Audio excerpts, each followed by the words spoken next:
All right, hello everyone. I am joined in this game by Carnivore. Carnivore, you want to go ahead and introduce yourself? Hi everybody, I'm Carnivore. I'm one of Smiley's teammates on that warrior role. Nice. Thanks for having me. Yeah, happy to have you. It's going to help me out casting this game. We are casting INSOMNIACS versus Runamok in some Division C action. So looking forward to this match. This is INSOMNIACS is a team I've been lucky enough to cast a couple times now, and happy to do so. This will be my first time casting Runamok, so looking forward to seeing what happens here in Division B of Nexus Gaming Series. And the first map is going to be Tomb of the Spider Queen, second map going to be Infernal Shrines. We did see Runamok ban Dragonshire and INSOMNIACS ban Warhead Junction. So with this, jumping into the matchup, this is Division B. Both teams a little bit experienced, had a couple roster changes. And as we see the Anubarak, I'll give some history. INSOMNIACS actually formed as part of Insomnia GG's Twitch channel.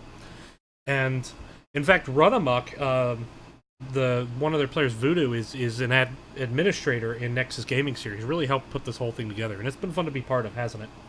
Oh, definitely so. It's been a blast. Yeah, a lot of the features of the league I love. The round-robin scheduling, as we see the Garage Band being a big part of it. So it's fun to cast these teams knowing that, we're going to get a shot at them here in the coming weeks. But two Warriors banned, so both really strong initiators, especially the Garage. And on this map, there's a lot of chances for pickoffs with all the rotating. So we'll see kind of how teams want to tool around these bans. Yeah, I agree. Both of them are good for the pickoffs, but in different ways. Anubarak giving you the dive, Garage getting you that pick, just like a Stitches comp would do. Yeah, Garage is one of the few warriors that can enforce a pickoff on a 5v5 team fight. The Diablo pickup. First pick, that's pretty high priority on a Diablo. I don't know if I've seen a Diablo come in that early. We're going to get countered with a Greymane Rhaegar, actually pretty fast, so this seems like Runamok coming in, knowing what they want to do here. And I like that. I like that aggressive play. And wow, we are wasting no time, so let's try to catch up here. Uther, Kael'thas, Diablo. That is a really strong potential to get pickoffs while rotating, even into a 4-man, especially on Tomb. You got all those narrow spaces, and you know what Diablo loves to do? He loves to butt-fuck people against the wall.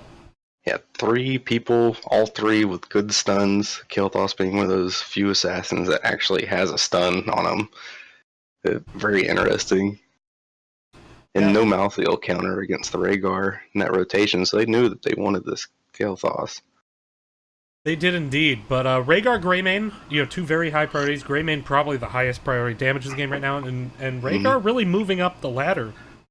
It is an early Uther, so maybe we could see some type of AoE sustained damage. But Vala banned out here.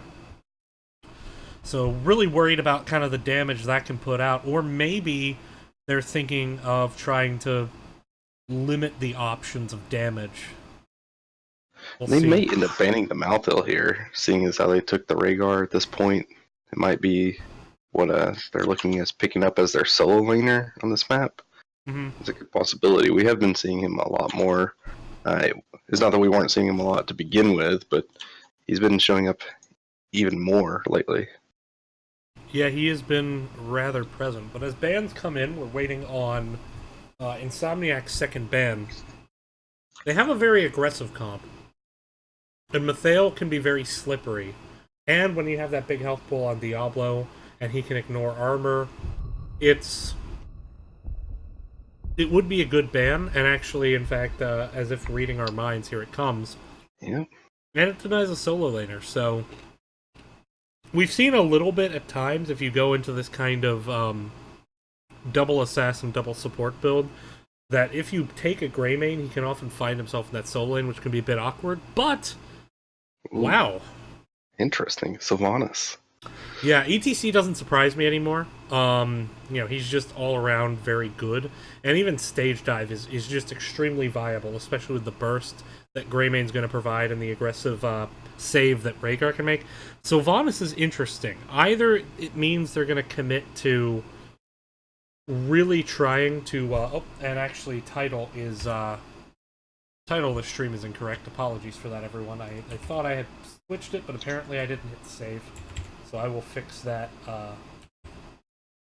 very quick. But the Sylvanas pick is still interesting. Yeah. Both of them are. I mean, I know ETC is very well in the meta right now, but against this heavy stun comp and that AoE of Kael'thas, yeah, you're right. He's not going to get a mosh pit off, I don't think. I couldn't imagine that happening. So I think he's really going to just be there to dive in and give that gray main the great initiation that he needs. And I like that. And yeah, we'll see where it comes down to. And Alarak. Alarak Lunara. So this is a lot of damage. Solo Warrior Diablo. But we're not seeing the double heal in this either. This is very, very wild. I'm guessing we're going to see an Alarak on that bottom lane with the other 4 running the top, and that's a lot of damage. Yeah, the Lunara is going to be able to put out a lot of poke with the Kael'thas. It's going to really make deathballing extremely difficult. Yeah, with Malthael taken away, Alarak's going to do very well in that bottom lane. I don't know who's going to challenge him. Yeah, I mean, you could, in theory, see something like a Leoric, who, you know, who's going to be able to outwave clear Alarak and going to be able to sustain off him. He doesn't worry too much because the silence isn't going to do a whole lot.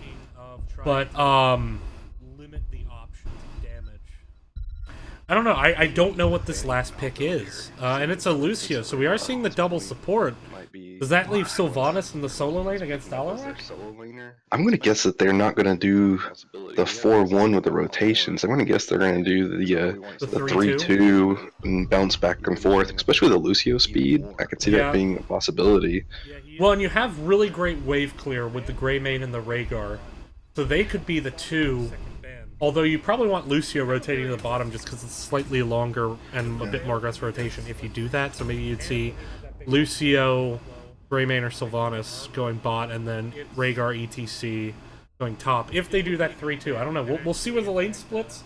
We'll be right back after we conquer the loading screen. We will see everyone on the other side of the break. We've seen a little bit at times if you go into this kind of double assassin, double support build, that if you take a Greymane, he can often find himself in that solo lane, which can be a bit awkward, but wow. Interesting. Sylvanas. Yeah, ETC doesn't surprise me anymore. You know, he's just all around very good. And even stage dive is just extremely viable, especially with the burst that Greymane's going to provide and the aggressive save that Rhaegar can make.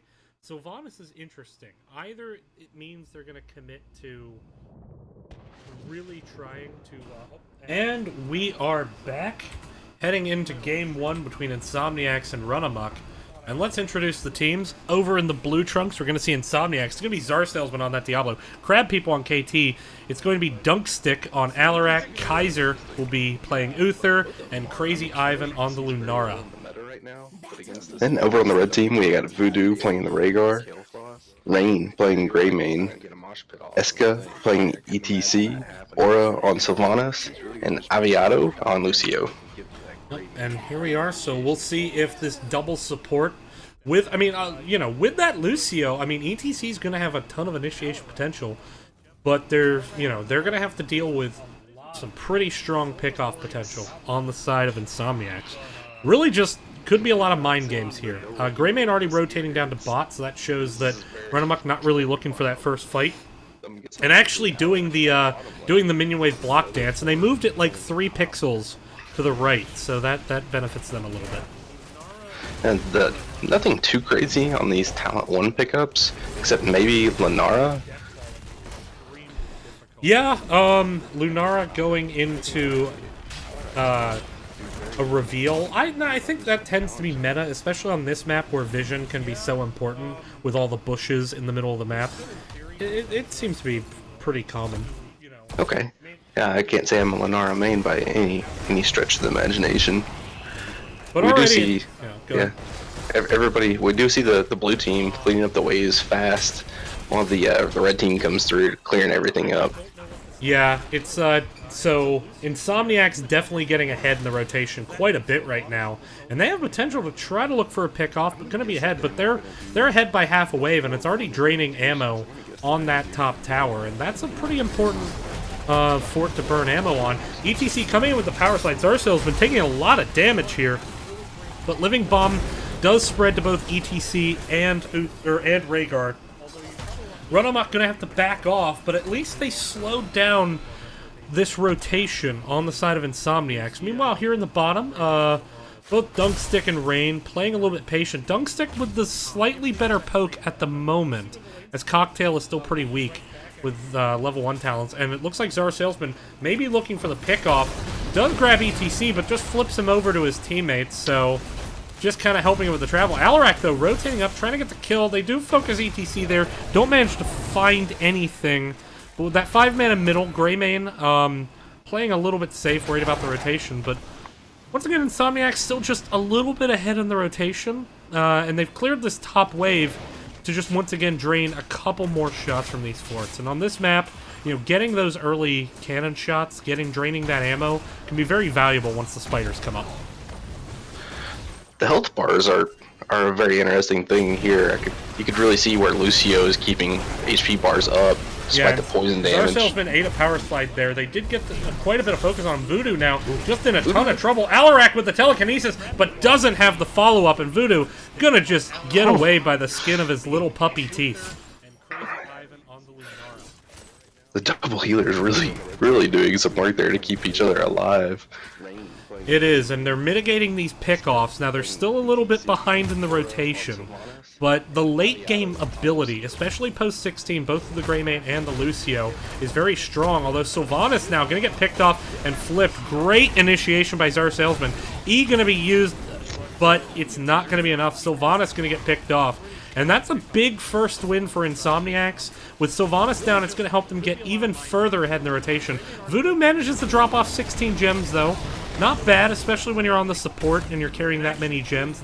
You know, you definitely want to get them dropped off early. But, you know, continuing to just burn the ammo of these red towers.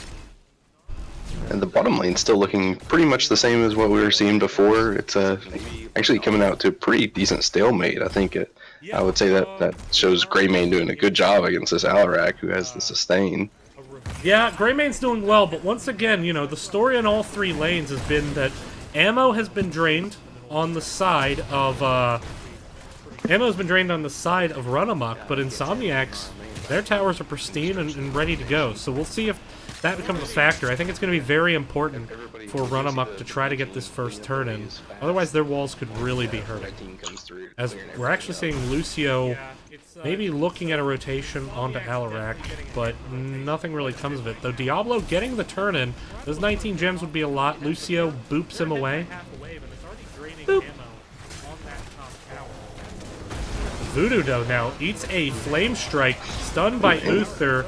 He is going to get away, however, as we're starting to see level 7 talents taken on the side of Insomniacs. And Nature's Culling being taken by Lunara. Oh, that is interesting. Yeah, it's definitely going to help them burn down the spiders just insanely fast.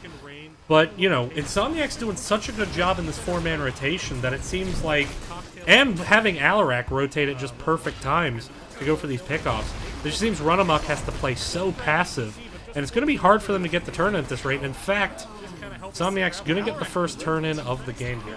Looks like Alarak snuck it in there on the bottom. And Uther finally picking up his level 7. He did go with the cleanse. He did go with cleanse, I guess more worried about just ETC initiating onto a single squishy target. You know, Guardian of the Ancient Kings can get value against ETC, but, you know, maybe just worried about that single target focus with the Greymane and trying to prevent that. We see both teams fighting up here in the top lane as ETC caught out. Yeah, Greymane's going to continue to burn the bottom while Alarak starts to push mid. Cleanse blown on ETC behind the wall.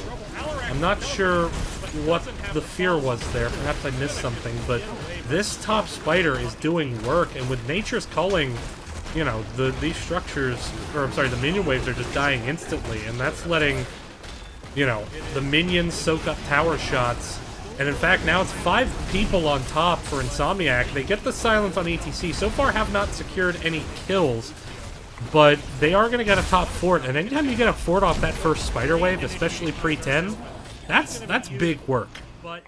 It's what they want to accomplish against the Sylvanas. They don't want the Sylvanas to be getting that kind of value. They want to make sure that lane's going to stay pushed out. Yeah, and top lane's a big one, but actually here up in the top lane, Kaiser in a bit of trouble, although now Aviato gets turned around on us. Kilthos shows up and Diablo just finishes, but Uther goes down as well. And, you know, you still have one support up on the side of Runamok, although it doesn't look like they're in any way interested in fighting. Tens are right around the corner, and here they are. Tens are picked up. We are seeing the APOC. We are seeing the counter strike being taken. Leaping strike by Lunara, so trying to get that extra mobility. Pyroblast by Kilthos. Uther's still holding his. That is interesting. He doesn't really have a super strong Divine Shield, like, offensive target, as Escaflowne gonna find Lunara here, but Kilthos continuing to stack that quest, and he's at 14.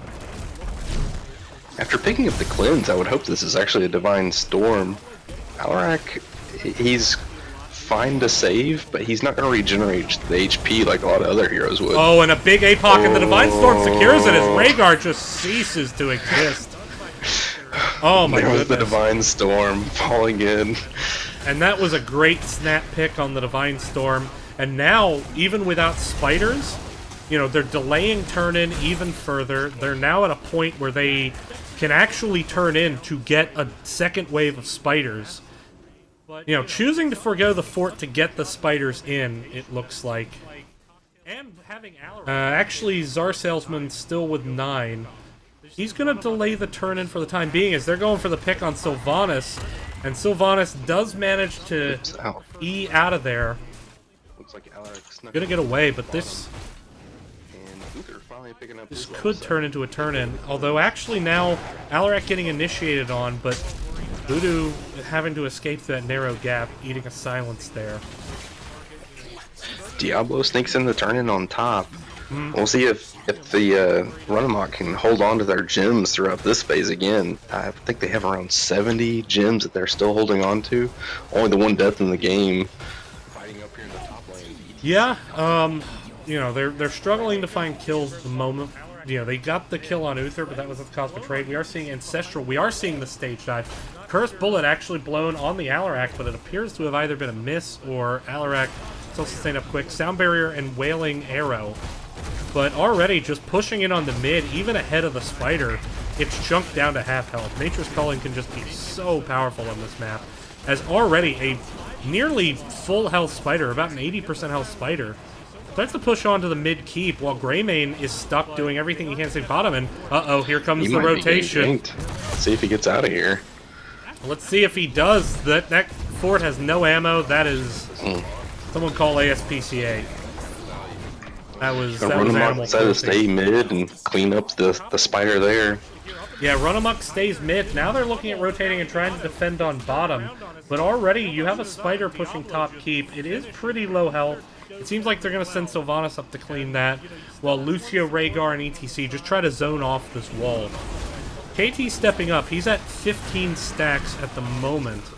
4 stacks on Cocktail Build for Greymane, but hard to stack him up when you get picked off there.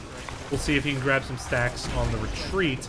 This is going to be a 5v5, but level 13 talents in favor of Insomniacs. Stage they have 2 level lead, but there's great stage dive on the background, but a gravity lap with the cleanse. Crab People still alive for the time being. APOC comes down. Greymane's the only one who hits it, but the turnaround is onto that Greymane. He's at 66 health and just so low. Alarak going to get the finish. Great Discord Strike. Gets so many people down. Sound Barrier comes out. Now it's just a retreat by Runamok, though, as all 5 people are up. But Rhaegar gets shoved into the wall by Diablo and gets finished off. And now they could potentially be looking at keep. Uther's going to have a hard time topping everyone off, though. And I think Insomniacs may be looking for one more pick before they commit to it. But no, here it comes in. Escaflowne going to get the Telekinesis Discord combo. Sylvanas trying to do all the pokes she can, but the Nature's Culling damage just starts to come in. Although they only get to keep down to about half before they use the Phoenix to try to disengage. We'll see if they're able to get away. Stage dive still 21 seconds away. It may look like an obvious keep, but this is very early in the game. We're only looking at 11 and a half minutes in the game. Yeah, death timers are super short, and you know the overall damage you can put out hasn't spiked yet. But even still, you know, with that, I actually like that play to push it on bottom because that whole time, Runamok is not able to collect more gems. They still only have 1 turn-in's worth of gems. They still don't have 13. They are going to rotate down to the siege camp, just trying to find experience where they can. The one kind look of look at the towers and the forts and the blue team here. Every tower still up on their wall. Yeah, every tower up. There's some ammo missing mid. There's like a total of 6 shots missing on bottom. They're really in a good place. And now it's just all about goalkeeping, trying to give time. Oh, Alarak. To still get more gems to get picked. Counter-Strike comes in, hits 2. Sound Barrier going to come in now. ETC trying to get the finish with the stage dive, and he does. APOC comes in, separating out Runamok. Health bars are starting to drop there. They're trying to let the double support kind of catch everyone back up. Ancestral still in Voodoo's pocket. It's the only ultimate they have left. Not able to follow up with a second kill. Alarak is down, though, and I think they need to try to find the turn-in here and see what they can do. Living Bomb onto the Greymane, but now, Czar Salesman's a bit of trouble. Gonna charge out onto Escaflowne. Now Escaflowne getting isolated from the rest of the team. ETC's going down. Ancestral was blown on the Greymane, and it's not enough as ETC goes down. Crazy Ivan had 11 HP! Jeez. 11 HP! He had 1 more HP than I have fingers. 1 pube left. That's all he had. I'm not a big fan of that meme. Voodoo trying to get the turn-in. Lucio manages the turn-in. The couple of gems they needed. ETC, though, down. Not able to do much. But they're at least going to get away. They're going to get the tap up. Bottom lane's actually pushed out rather healthily. Yeah, so I wouldn't say this is the worst turn-in in this situation. At least top lane's around halfway. Yeah. There's no catapults pushing them back at this point either. And like you said, bottom lane, it's not too bad. But we do see everybody coming up to the top lane. Yeah, I think it was a good turn-in. The one downside, though, is level 16 has been picked up by Insomniacs just as this happens. Although Alarak now separated from the team, we are going to see 5 people feign top and then go mid ahead of this Spider Queen. They're going to give up pretty much the Spider Queen on both bottom and top, they think, but actually Diablo just scurrying in on those little legs, looking for the initiation, and actually a good telekinesis combo with the flip on the ETC. Gonna power slide out. Sound Barrier comes in just on the retreat. Want to be able to use that offensively, but it just really, really good initiation. Alarak into Diablo was just flawless. They really have that combo down. But they get bottom fort, and this is where Runamok has something of an advantage. There's a lot more experience just sitting on the map waiting for them. And if they can get that experience, they'll be able to close this gap, try to get 16s quickly as they move into their bruiser camp. And it's good once to see them get some structured damage at this point. But with the Sylvanas, I was really hoping to see some more damage, a better push right there. I think with the ETC getting caught out at that point, that stopped up their plans. They're in mid. And I think if without him getting caught out, they may have gotten 2 forts there. Yeah, and Sylvanas hasn't really been able to get the value we want to see yet, as actually now she gets flipped, and so much poison damage with the leaping strike. Ancestral going to be blown on Sylvanas. And now the D-Storm, though, onto 3 people with the Flame Strike, Living Bomb, ETC, stage diving almost more to save himself than anything else. Voodoo has 100 HP. He's going to get away, but now Escaflowne in a bit of a bad spot as Diablo starts to rotate around, looking maybe for the kill. Slow from Lunara. Escaflowne has to juke. Oh, the Fury of the Sunwell. He was not expecting that second Flame Strike. But once again, just 1 kill on the side of, one kill on the side of Insomniacs. Of Insomniacs, 8-2. Very surprising there, too. A lot of low health bars, but that was the power of the double healer still. They got caught out really bad. They did have to blow Ancestral, which is probably the worst thing that happened there. Yeah, the Ancestral being blown there kind of hurts. They're on a cooldown for that. They still have Cursed Bullet. They still have Wailing Arrow. They still have Sound Barrier. And now they're picking up their 16s. And actually we are seeing Cold Embrace potentially baiting the boss here. Uther sees it. It's been spotted. It's been spotted, but Alarak's still in the bottom, and he doesn't really have any type of global, but right now they don't have vision on him because of the minion wave being clear. Once they see it, maybe they try to take this engagement. I think it's going to be a big damage spike spot for Greymane, picking up the Executioner, especially having the ETC and the Rhaegar there to back him up with adding all that extra damage. Whoever they decide to hop onto, it's going to hurt. And Alarak did a great job pushing up bot lane. I mean, this spider is spawning within attack range of bottom keep, which is already low. Diablo, though, gonna get caught out, but uses the Shadow Charge to get out of there onto Rain, who's now gonna die. Meanwhile, Rhaegar got absolutely deleted by Kael'thas. Now ETC's going down. Somehow Rain gets out of there, but the stake is well done. As ETC goes down, and there's the telekinesis. And that is a kill, and this may actually be game as Insomniacs is moving on to the core. Yeah, with the spider there already, even if they don't get the core, I think top keep is going to end up going down from this. Great position, throw themselves onto the core, win the game. Well, and they're not done yet, as now they're turning on the Aura to get the kill, and oh wait, there's Lucio. Let's get ahead and kill him too. They're not even focusing the core at this point. Alarak is the only one attacking the core. They want Runamok to know, hey boys, we got your number. As Insomniacs won the last tiebreaker series heading into the playoffs 2-0. They take a 1-0 lead here on Tomb of the Spider Queen, and that was Runamok's map of choice. That was a great game to watch. Runamok just had a really tough time coming back from that deficit that happened early on. I think maybe with a little bit of luck there, maybe a little bit more patience, they could have came back if they didn't drop into that 2-level deficit later on in the game. They still showed some good things there, though. I gotta give a shout out to Dunkstick though with the telekinesis. Always had follow up or initiation with it. You know, made Czar Salesman's job easy. Czar Salesman played great that game as well, and you know, even with the solo support, Uther was able to keep everyone alive. You know, and the double support held out in the early game, but eventually it just came down to Runamok having to kind of chase Insomniacs all over the map, and Insomniacs manages to, you know, take advantage of pickoffs. They get good initiations. Even when Diablo seems caught out there at the end, I mean, it's Diablo. He's extremely difficult to kill.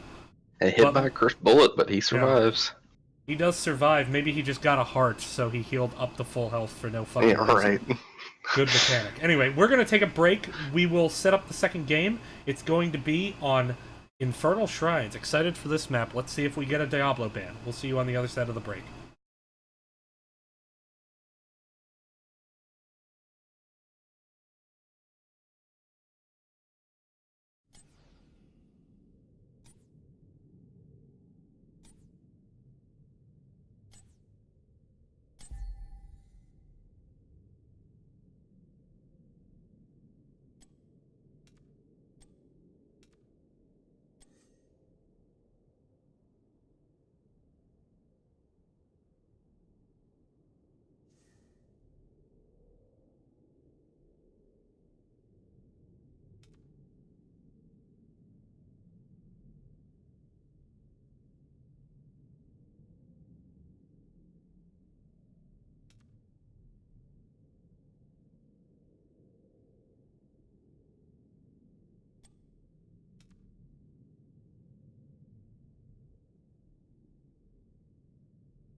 Alright, done torturing you guys with that music. So we are jumping in to game number 2. Insomniac's taking a 1-0 lead with just a dominant late-game performance over Runamok on Tomb of the Spider Queen. Now we head to Infernal Shrines. Do you think we see the Diablo respect ban? I'm a little surprised they haven't already banned it. Yeah, I don't think they enjoyed dealing with it last game. Yeah, we're a whole 15 seconds in the draft and it hasn't been banned yet. What's going on? I'll just have to see if Runamok changes it up or if they stick with that double healer. It wasn't a bad comp by any means, I don't think. It might actually even, that same comp would probably do well on this map as well. Let's see what happens. Dipping into the clock here, weighing their options. Diablo can be strong on the map, but there are a lot of other things that are strong on the map as well. Let's not forget that Kel'Thas was getting some value done as well. Yeah, definitely so. Although he's not the only KT who can be pretty good on this map. Is he live on? He is allowed so for he this? was allowed as of Tuesday. We are seeing the Dahaka ban, pretty meta ban for this map. The global presence, really good shrine control, the initiation. He's good in tight space. All around, just great on the map. So a strong ban, no matter what kind of team you're facing. Yeah, anyone who plays against us, they should not do the same thing. They should just let him go right on through. We don't even play Dahaka anymore, do we? What? Like, yeah, the hacker? Yeah. Like, he's so bad. Never ban him against us, because we're never going to pick him. He's just awful. Awful. Ugh. I don't even think we have anyone on our team who's known for playing him. This, okay, here comes the Nubrek ban. So the same ban as last game. Nubrek again. And for those looking at our overlay here, you'll notice the blue hexagon around Tomb of the Spider Queen, thus showing that Insomniacs has thusly conquered the map as we now move on to Infernal Shrines. Oh, excellent. So with that Anubarak ban, you know, pretty straightforward on this map as well. Obviously, Cocoon can always get value, but even Locust Swarm can get value here because people tend to get stacked up a bit. Not wanting to deal with that AoE initiation. And you don't see the Locust too much in team play. It does come into effect at some points. Mostly for that long stun is essentially what the Cocoon turns into, is a extended stun.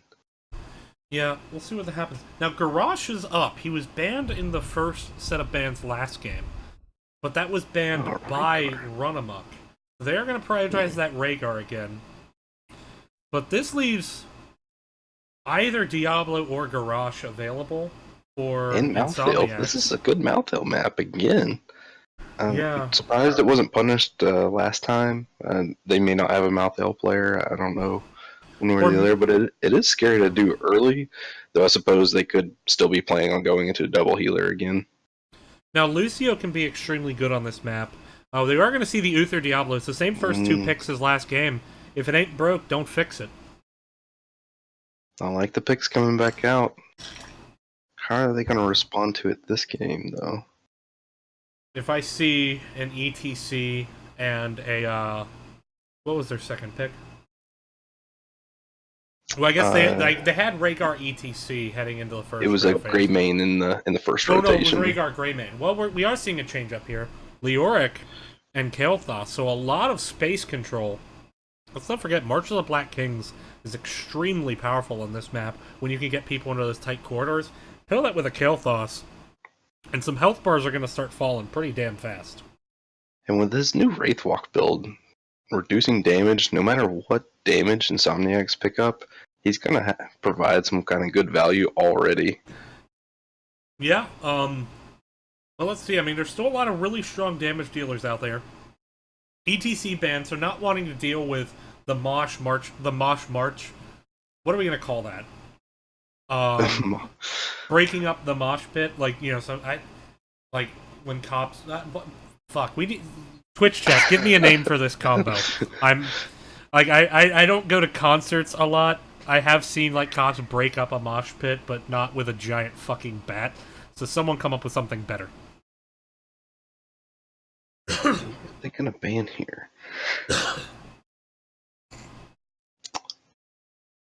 It will be the Malthael. So once again, we're not going to see Malthael. He's actually, I mean, he was never low in the meta when he released. He was extremely powerful, but even with all the nerfs, still a very strong hero in the right situations. This map, you know, he could be a solo laner that could counter the Leoric. So right now, you got to think, like, what solo laners out there can counter Leoric, but that are also good in a team fight. Because yes, Zagara can outpush Leoric, but what does Zagara bring to a team fight with the Greymane and with the Kael'thas and the Rhaegar already being there? So we'll see what they rotate into. From the way that last game went, I would doubt seeing a Zagara as well. I would wonder if they're going to run an Alarak again, just for that extra damage. Not the best on this map, by any means, but it's a possibility. Well, Vala was banned in the last game, so possibly something that Runamok scouted. But at this point, they're more afraid of the Malthael. So we'll see what comes out. And look at the. This is once again a very aggressive comp, and I love it. The question is, what do you counter with here?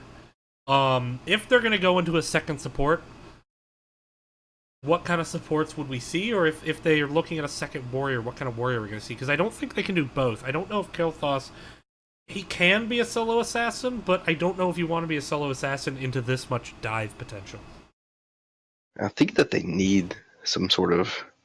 I think they're going to need to go into a solo healer, just leaving it with a Rhaegar, and pick up something to blow up Kerrigan when she dives in. And again, looking at the Insomniacs team, and Uther, Diablo, Kerrigan, you have a lot of stuns. If Vala picks up Reign of Vengeance, you're not gonna be doing much with your mouse.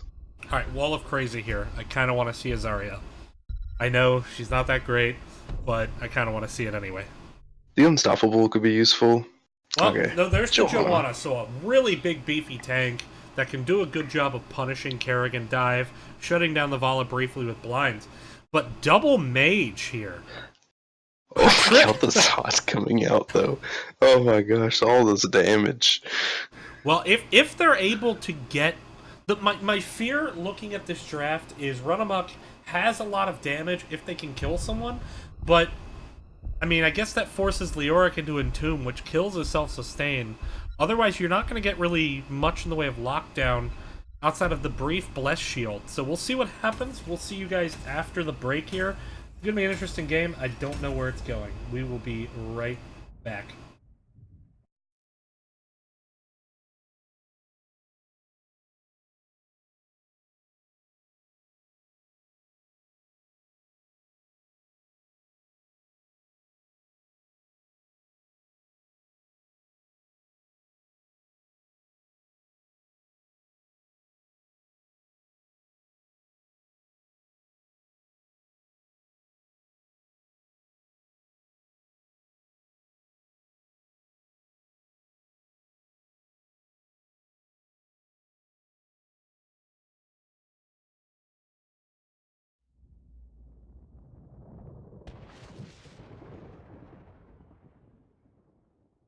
And we are back here on Infernal Shrines and Insomniacs, looking to improve the 2-0 and grab those coveted 3 points. Dunkstick going to be on the Kerrigan. Kaiser once again on Uther. Czar Salesman once again on Diablo. Crazy Ivan now on the Vala, a hero he loves to play. And Crab People going to be playing that Kel'Thuzad.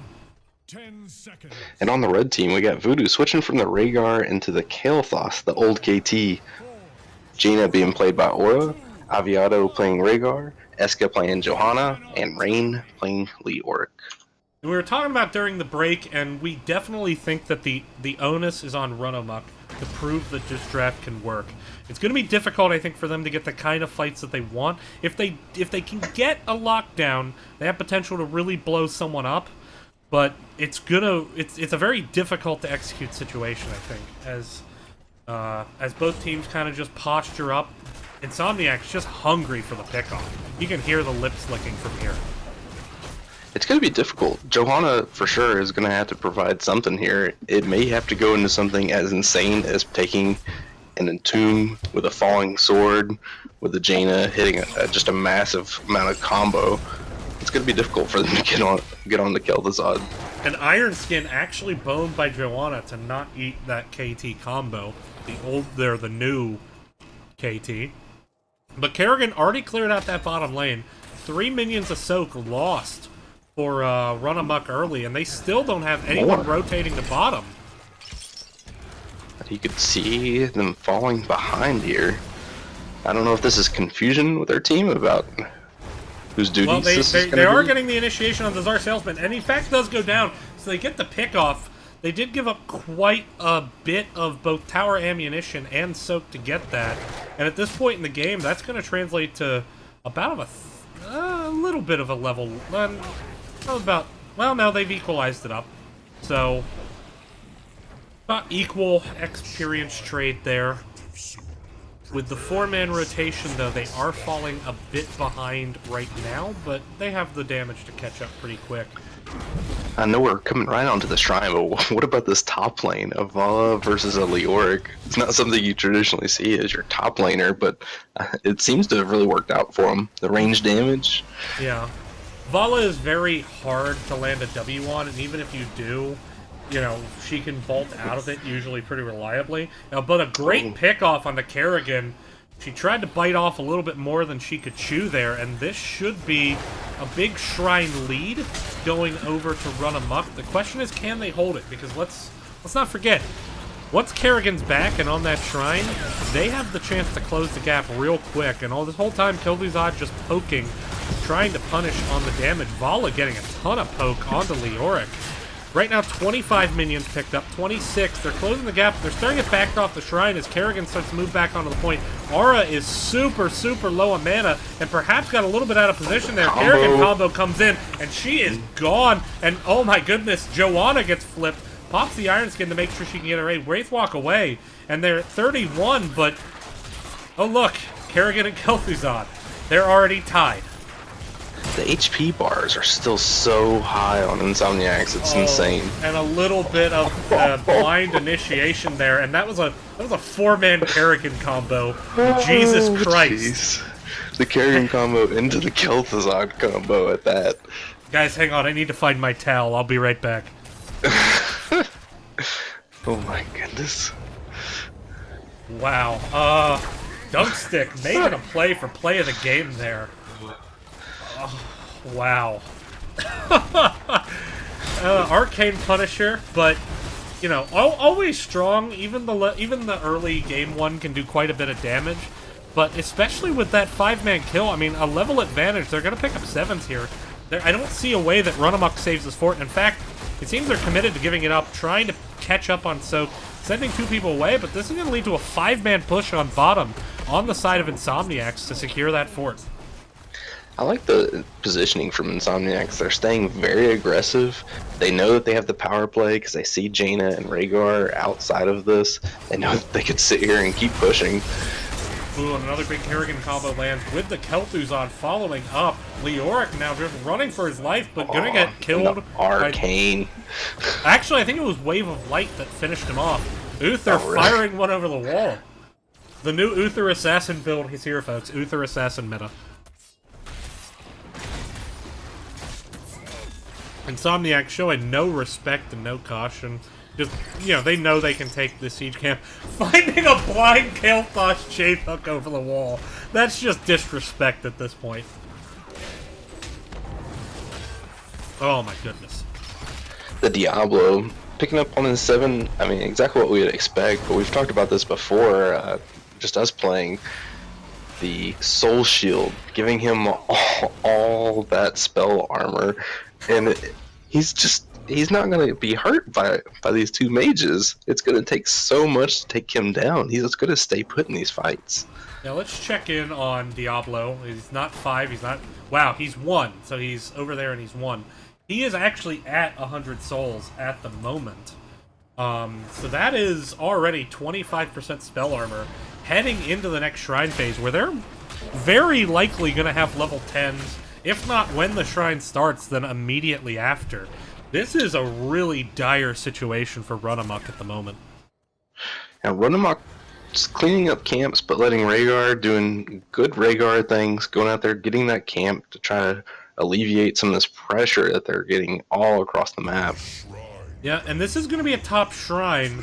This is good news in the sense that if it were mid-shrine, you know, you could see a potential for, with the level 10s, Insomniacs to just ignore pushing with the Punisher and just going to the bot keep. It's a little bit of a better situation for them. And actually, you know, Runamok, they have a potential here if they could somehow manage to get the shrine with the wall down to get value. But Kerrigan already going to town. Runamok just going to try to get bottom fort. To just and it's possible that they're doing this because of the 10s. It's also possible that they see that it's a mortar Punisher and recognizing this is going to be one of the weaker Punishers that hit them in this game. Yeah, but I like the decision. Just leave Kerrigan to clear these minions. Just bouncy, bouncy, bouncy. Minions dying. And they're going to take the fort. And so now, I mean, level 10s are getting picked up here, but this Punisher is gonna threaten keep. It is mortar, it is fairly weak, but they're giving up. It looks like Runamok looking at the second fort, but now they're gonna recognize that they have to be, because already it's their keep wall that's taking damage as the hearths come in. We are seeing March of the Black King and Blessed Shield. They're not Falling Sword, not Entomb. Not surprised by Ring or Pyroblast, and certainly not Anti. The camp still pushing along with us is insane as is. It never got taken care of. It's allowed us to keep pressing. Yeah, Escaflowne in the back gets turned on, and that's an Ancestral on Joanna. Gonna get good value, and actually Dunkstick gonna go down. APOC come in though, and actually Joanna gonna trade her life for that. And now Voodoo is a little bit out of position here. No real front line as Rain was in the back on that Punisher. The Punisher now gonna take out the well. We are seeing some kind of last chance taps. But is Diablo going to try to initiate with John Cena? He's not. And with just all that poke damage coming out, they are going to respect and back off. And so that was a good defense, actually, by Runamok. They managed to get some good trade value to even up XP. They're only a level down now, where before they were down by a level and a half. Actually, oh no, but there's the KP combo. Great save. Uther blows the D shield on himself. That's a huge win for Runamok. And the chase is on. They're not done yet. They may see Vala down in the mid lane already, so they know they have numbers up on top. Yeah, they do have numbers, and it looks like they're going to push in. Kerrigan also on bottom has a really long rotation, waiting for the minions to get up the siege. No, it looks like they're actually going to rotate down and try to pick off this Vala. Pings are coming in for retreat. Crazy Ivan going to be able to outspeed there, get around the side. The collapse still coming in. Shadow Fissure just shot in the dark. But now, oh no, Kerrigan got found. Cleanse comes in from the Uther. Long range cleanse, but Kerrigan, there's no way she's getting out of there. Oh boy. That is, this is why that stream is not safe for work. My goodness. Great pickoff there. Vala running away. And if I'm in Hero League, I'm not gonna lie, I'm tilting and like, why did you lead them to me, Vala? Gosh! Gotta watch the minimap. Gotta watch that minimap. Going all the way back to that team fight on top, where Runamok really, I think, did very well to come out with a trade there in a one-on-one. I didn't see everything that came across the initiation on there, but they got deep onto the back line there. And so I'm hoping we're going to see that again here. Yeah. Gives me good hopes there. That was a good team fight. Yeah, Runamok gonna get 13. They're gonna take this shrine fight on equal talent tiers. The only thing that's gonna be down for them is Ring of Frost, but if you can trade a Ring of Frost for that Maelstrom, you're gonna take it. And actually, Diablo gonna eat a lot of damage. A lot of cooldowns blown onto Diablo, getting him down to about half health, but just with that passive spell armor, it's not enough. And oh my goodness, Diablo with the charge. Kael'thas just disappears, but Diablo does in fact go down, and a great Ring of Frost gets Kel'Thuzad on the back. Cleanse comes in, but it's too late. Kerrigan trying to get the trades out here onto Jaina, but now she's going to try to ravage her way out. She's not going to get away. Escaflowne all over Crazy Ivan. Is Leoric going to be able to get the finish? The Drain Hope comes in, but now with Kel'Thuzad back up, burning his phylactery to come back into this, he's going to actually get the kill onto Leoric. Shrine control very temporarily, but man, both Diablo and Kel'Thuzad, you get the kills, and they're already back up in the fight. That's a feels bad man. A feels bad man indeed, and maybe a bit of miscommunication there.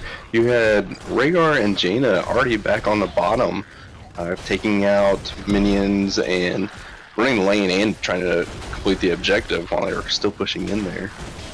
Yeah, and you blow a lot of resources, you win the team fight, it's a 3-for-1 trade, and yet you still lose the objective. And that's the power of these talents that bring you back from death. Good Wraith Walk to avoid the Kel'Thuzad combo.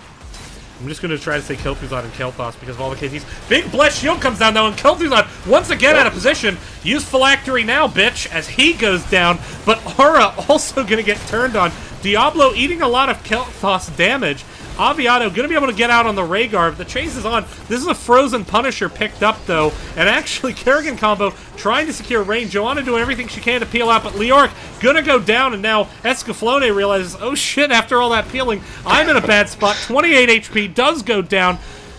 Cleanse a little bit late on Vala. Maybe not the cooldown you want to use, but hard to fault after winning that team fight. 3-for-1. They're selling out to kill Kel'Thuzad, but that's all they get, and now this keep is wavering. This is a full health John Cena. Level 16 talents picked up. If Runamok is not careful, the video game ends here. With no one very good to take the damage of the Punisher here, it's very scary. Diablo lurking right around the corner, ready to stun you and chain that. Yeah, great job by Runamok, baiting the Punisher, though, back over to the core, not letting it get on the keep, not really letting Diablo try to initiate off of the dives. And a couple roots landed here, but John Cena does go down, but the first keep of the game goes over in favor of Insomniacs, as once again, they're in the lead. Really, you know, really good usage of just knowing your comp. You know, the two people who died coming back was just absolutely huge. And right now, they have the level 16 advantage, and this is going to force Runamok to once again run all over the map, just trying to just manage these lanes and find 16. All the while, Insomniacs painting the map blue and just waiting for their pickoffs. Yeah, Runamok's going through cleaning up the camps they all see coming their way. At least they were able to put the top one in lane. It's not going to get any value here other than just distracting our team in blue. Yep, and already that Bruiser camp getting cleared up here by Insomniac. So no real value, so this map continues to be painted blue. Jaina right now in mid, they see that and maybe they're thinking, ooh, that looks tasty. I love ice cream. And they want their top camp to push. Big aggressive initiation by Diablo. Turnaround stun into the root. Ring of Frost lands. Cleanse, though, on Diablo. That spell armor just doing so much work, but Dunk Stick pops the Maelstrom, but there's nothing going on there. That goes down, and now the chase is on Diablo. The initiation target, but the Divine Shield gonna secure him away, but now it's just selling out Crazy Ivan. Great turnaround by Runamok to see the Divine Shield, know they're not going to get the kill, and pick the next easiest target, but they're going to have to back off and deal with that Bruiser camp in the top lane. And that's going to give time for Kerrigan and Vala to get back up. We're going to see how they're going to split their resources here to try to get control of this shrine. Let's see if they can Rhaegar manage back it. trying to save the keep. But that was a great fight from Runamok. Catching those kills. Kaiser being maybe a little bit too stingy, holding on to that divine shield. I think it was up when Kerrigan was killed there. Well, she got deleted so fast. That was very quick. I don't know. I'm pretty sure I don't have the reactions on Uther. Then again, I suck on Uther, so yeah, that's it. But this is actually still Runamok is nowhere near out of the woods. Their keep is at about 15%. If this Punisher goes over to Insomniacs, this could very easily be a GG. As we're actually seeing a team fight without Kael'thas here, all 5 members of Insomniacs pushing in. Disengage coming. Ironskin used well to get away. Vala actually was not there yet, so that was a 4v4. Bless Shield coming in. Kel'Thuzad once again a little bit caught out. Ring of Frost comes in. Kel'Thuzad gets absolutely deleted.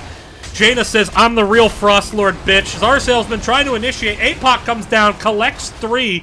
Couple of unstoppables used there, though, with the Wraith Walk and the Iron Skin. Now, D-Shield once again trying to get Diablo out, but Escaflowne says, get bodied, bitch. Kaiser, now low. He is nowhere he's getting out there. That is a huge fight on the part of Runamok. And now not only are they going to pick up this fort, they're going to turn around and pick up that shrine. And you know what that means. This is John Cena going to core. And guess which Punisher it is? Arcane. Oh my goodness, this could be the turnaround of the century. Great timing for Jaina in this fight too. Right before the fight initiates, she finishes her quest for her to get her ice block in. So she had to be feeling, I can get in there, I can be aggressive. If anybody jumps on me, I'm safe.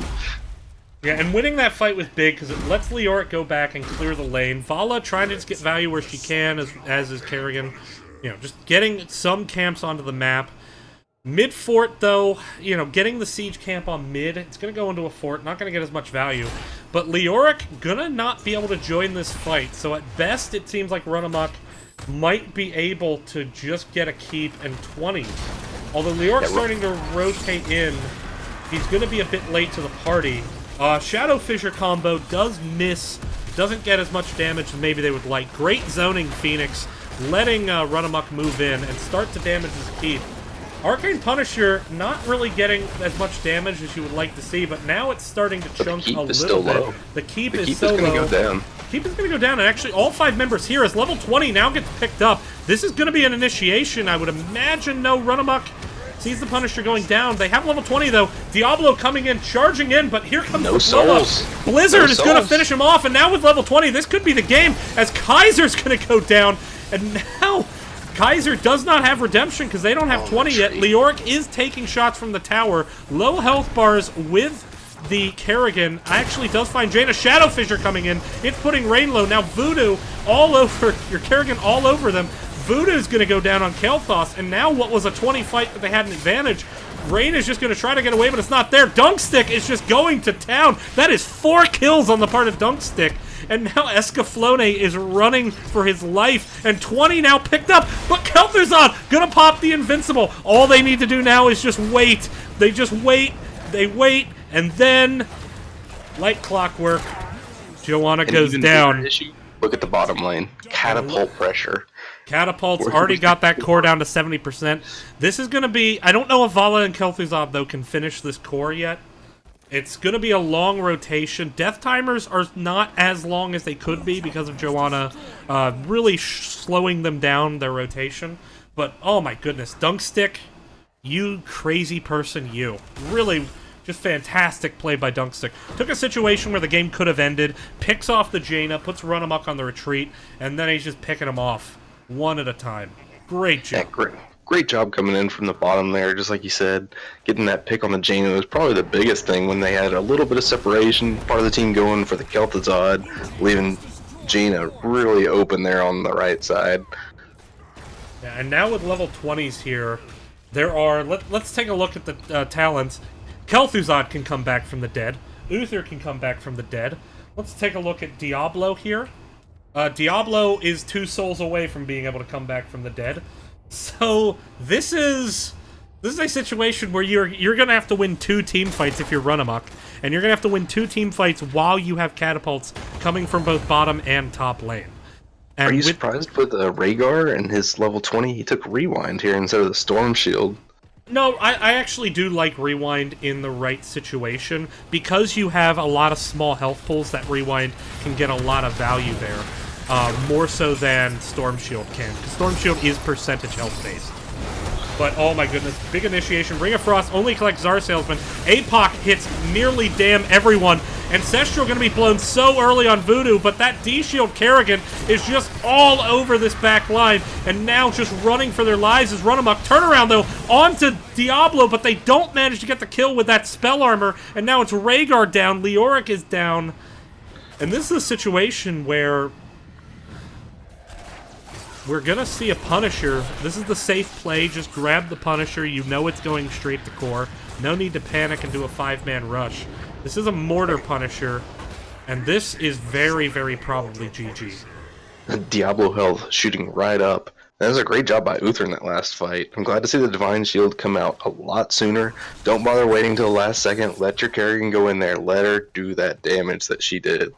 Yeah, Dunkstick has just been absolutely a beast this game, and he's on his way to an MVP. Joanna just getting the dismounts, popping the Iron Skin to bait John Cena up to the mid-keep, but John Cena does in fact go on to core. Here's the fight, trying to get the kill. Dunkstick gets initiated on, but nothing doing so far. Finds Jaina out of position. Impaling Blade's gonna get the stun, but the combo overall a miss. But John Cena's a 3-man stun! Oh my goodness! And now, if everything is just starting to go dark for Runamok, Invincible comes down. Aura just doing all the damage she can, but it's not there. Escaflowne not even gonna need to die here as the core drops. Great series by Insomniacs. They go up 2-0 and they take a win 3-0. And let's just take a second and talk about that series. That was an exciting last game. Very exciting last game. I gotta tell you, Insomniacs is just so fun to watch. Both maps, triple assassins. When was the last time you've seen that, let alone twice? This is the Insomniacs meta. They're not letting anybody else decide what the meta is for them, apparently. Nah, it was really, really good. It was fun to be a part of that series. I'm gonna take a brief break while I try to get someone in for an interview. So we will see everyone in just a second, hopefully. And we'll be right back.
Alright, and we are back. We are joined by Crazy Ivan of Insomniacs.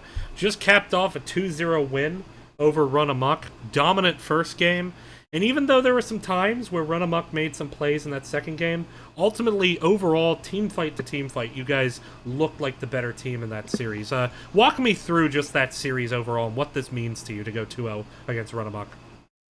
I think we just did well with, like, majority of our comfort picks. They didn't target ban Diablo. That's one thing. Indeed, Yeah, we were talking about that in the first game, especially with Infernal Shrines. You know, that is not a map where Diablo is a rare sight, even in teams that don't typically play a lot of Diablo.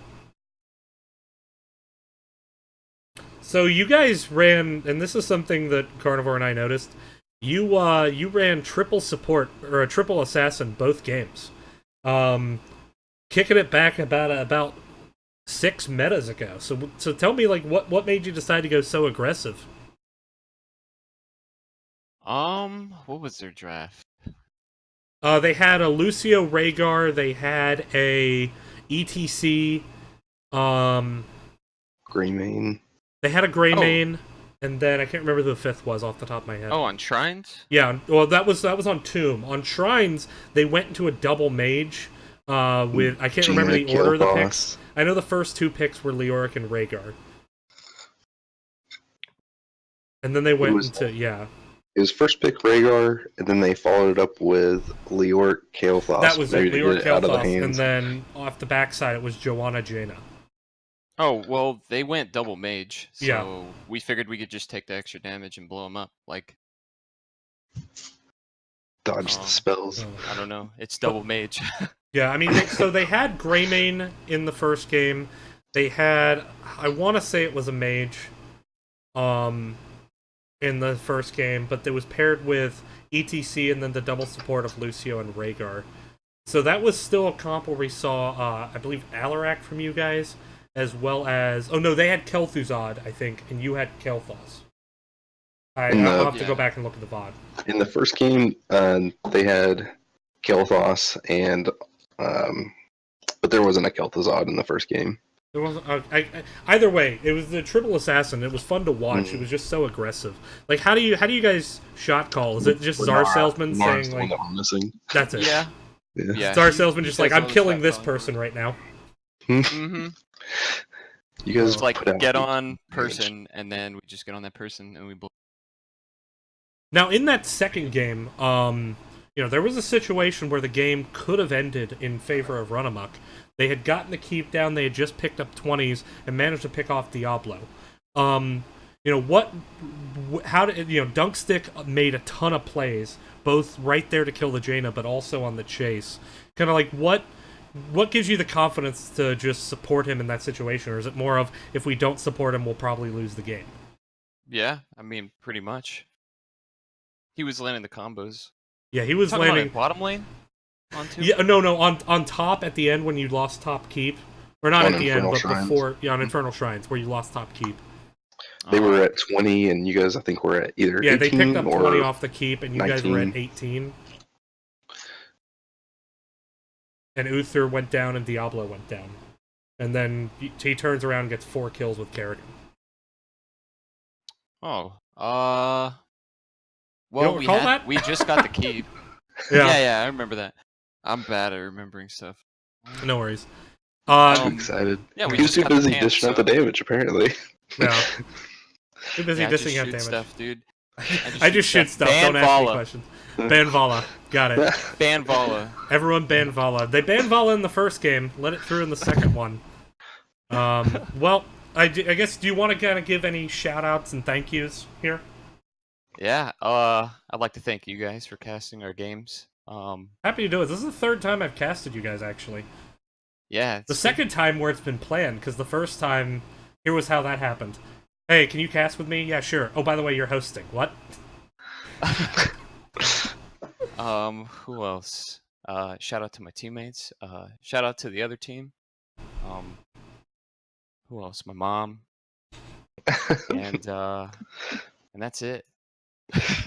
Alright. Yeah. Well, no, it was a great series to cast. I hope I keep getting to cast you guys, because you're just so fun to watch. The aggression is great, and I think you guys can definitely make some noise in Division B this year. I think you're one of the top teams to beat. So, just keep on keeping on. Thanks, man. Appreciate it. All right, have a great night. And with that, we're gonna go ahead and end our stream. Carnivore, thanks for casting with me. Thanks for having me again. Happy to do it, and with that, just a reminder, I'm DB Smiley. I write articles for HGC for Gale Force Esports. I'm starting to do a lot of casting with Nexus Gaming Series, want to keep that up. So go ahead and follow if you want to watch NGS. I have no desire to make this a financial thing, so I'll never ask you to sub or anything like that. But if you want to watch NGS and want to watch me cast, go ahead and hit that follow button. And with that, we will end this cast. Once again, keep checking it out. Check out Nexus Gaming Series. We're in this season probably until end of October, and then we might take a bit of a break before starting up Season 3. But if you want to get involved in this, wanting to get casted, wanting to see this round-robin schedule and what it feels like, I can tell you, it's a lot of fun. Go ahead and give it your attention. We will see everyone next time. Take care.